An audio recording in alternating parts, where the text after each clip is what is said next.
এখানে জঙ্গলের মধ্যে পড়েছিল সাহেববাড়ি গাজীপুর রোডে। আমরা দেখতে পেলাম এখানে আরও জঙ্গল ছিল, আমি দু একটা পরিষ্কার করেছি।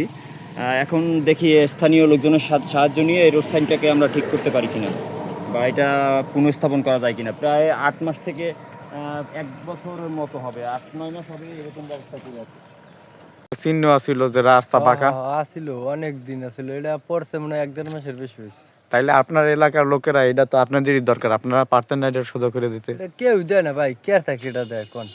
এটা তো এইভাবে পড়ে থাকলে তো কেউ নিয়ে যাইতো, নিয়ে বিক্রি করে ফেলতো। এটা 1-1.5 মাসের বেশি হয়েছে পড়ছে। এই যে একটা রোড সাইন মানে যে বাঁকা রোড, এটা একটা চিহ্ন আছিল ওই যে ভাঙ্গে পড়ে রয়েছে, এটা আপনারা দেখছেন? ওই তো ভাঙ্গে পড়িস, এটা তো আপনার এলাকারই মানে আপনাদের সুবিধার্থে দিয়েছে যে পড়ে রয়েছে, আপনারা তো পারতেন এটা ঠিক করে দিতে। আমতলী থেকে সাহেববাড়ি হয়ে গাজীপুর বন্দর পর্যন্ত যে রাস্তাটি আমরা দেখতে পাচ্ছি এখানে, এই রাস্তাটি নির্মাণের পর এখানে যে রোড সাইনগুলো দেওয়া হয়েছে সম্ভবত এলজিডির মাধ্যমে এই রোডটি হয়েছে, এবং এখানে যে রোড সাইন দেওয়া হয়েছে এই বাঁকটিতে একটি রোড সাইন ছিল যেটি এই বর্তমানে এখন ভেঙে পড়ে রয়েছে। কিছুদিন আগের যে ঝড় গেছে গত মৌসুমের, সেই ঝড়ে ভেঙে পড়ে রয়েছে। তো আমরা দেখতে পেয়ে এখানে স্থানীয় লোকজনের কাছে জিজ্ঞেস করলাম যে আপনারা এই যে রোড সাইনটি এটি ঠিক করলেন না কেন? তো তারা পরবর্তীতে বলছে যে আমরা পারিনি করতে, তো আমরা এখন স্থানীয় লোকজনের সাহায্য নিয়ে এই রোড সাইনটিকে এখানে আমরা স্থাপন করার চেষ্টা করছি।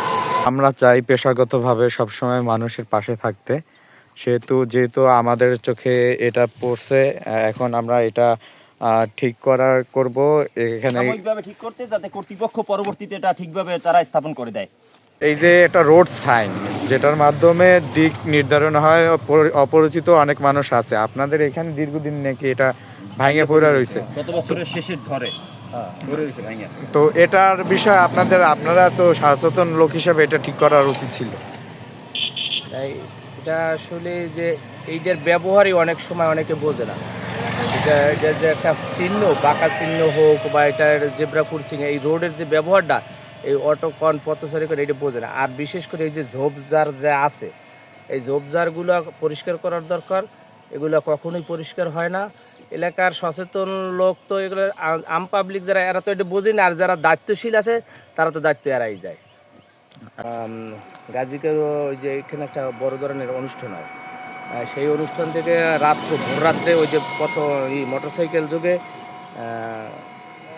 আসছে, তা আসার পর ঘুম ছিল অবশ্য হয়ে, তা ওই এইটা ছিল, পিলেটা ছিল ওই জায়গায়। তখন এই পিলের পাশে মারছে ওই লোক, জায়গায় দূরের লোক, পরে হসপিটালে মারা গেছে। ওই যে ভাঙছে এই পরে আর এইটা দেওয়া হয় নাই।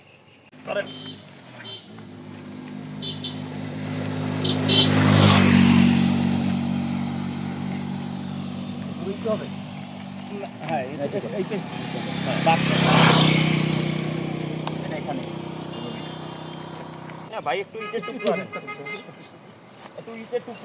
এখানে প্রতিনিয়ত অনেক যানবাহন চলে, অনেক দুর্ঘটনা ঘটে, সেক্ষেত্রে এটা এখানে খুবই দরকারি, যেহেতু এটা একটা আঞ্চলিক সড়ক।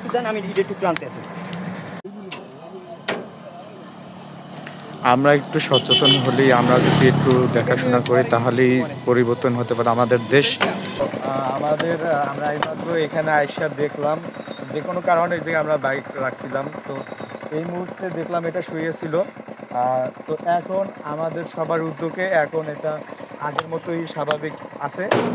মানুষের উপকার হবে এমন কিছু আপনাদের সামনে যখনই পড়বে, আপনারা নিজের উদ্যোগে করার চেষ্টা করুন, তাহলেই সমাজ পরিবর্তন হবে এবং আমাদের দেশ পরিবর্তন হবে। সবাইকে ধন্যবাদ।